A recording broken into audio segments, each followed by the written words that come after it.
இன்றைக்கி சின்ன வெங்காயம் காரக்குழம்பு பார்க்கலாம்.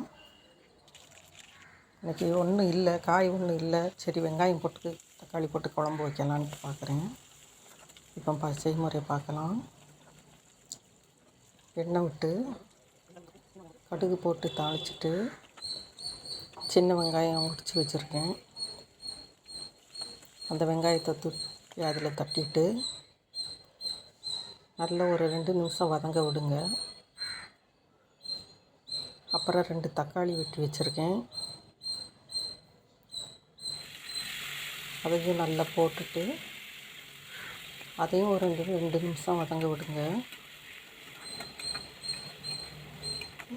நல்லா வதங்கிருச்சு. தக்காளியை நல்லா மசிச்சு விட்டுக்கோங்க. அப்புறம் மசாலா சேர்க்கலாம். மஞ்சத்தூள் கொஞ்சம், கடுகு வெந்தயத்தூள் கொஞ்சம், மிளகாத்தூள் 2 ஸ்பூனு,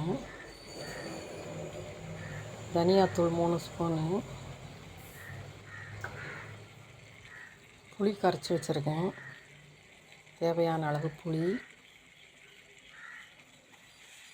கொஞ்சம் தண்ணி சேர்த்துக்கோங்க,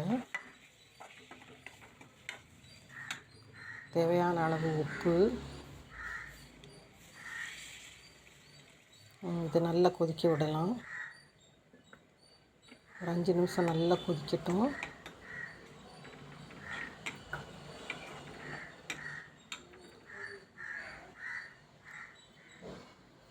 அப்புறம் 5 நிமிஷம் கழித்து திறந்து பாருங்கள். கடைசியாக என்ன பண்ணணும்னா, ஒரு சின்ன துண்டு வெல்லம் அதை கொஞ்சோண்டு போட்டிங்கன்னா அந்த புளியும் வெல்லமும் சேரும்போது உங்களுக்கு நல்ல ஒரு ஸ்வீட்டான புளி உப்பு எல்லாம் கலந்து ஒரு டேஸ்ட்டு கிடைக்கும். காரக்குழம்பு மட்டும் சாப்பிடுதவங்க சாப்பிடலாம். வச்சு சாப்பிடுதவங்க 2 முட்டையை நம்ம உரித்து போடுறோம். அதில் வேக வச்ச முட்டையை அதில் போடுறோம்.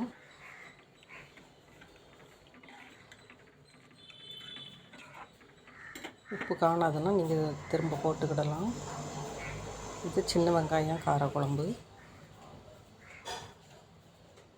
நீங்கள் செய்து பார்த்துட்டு எனக்கு கமெண்ட் கொடுங்க. அடுத்த வீடியோவில் பார்க்கலாம்.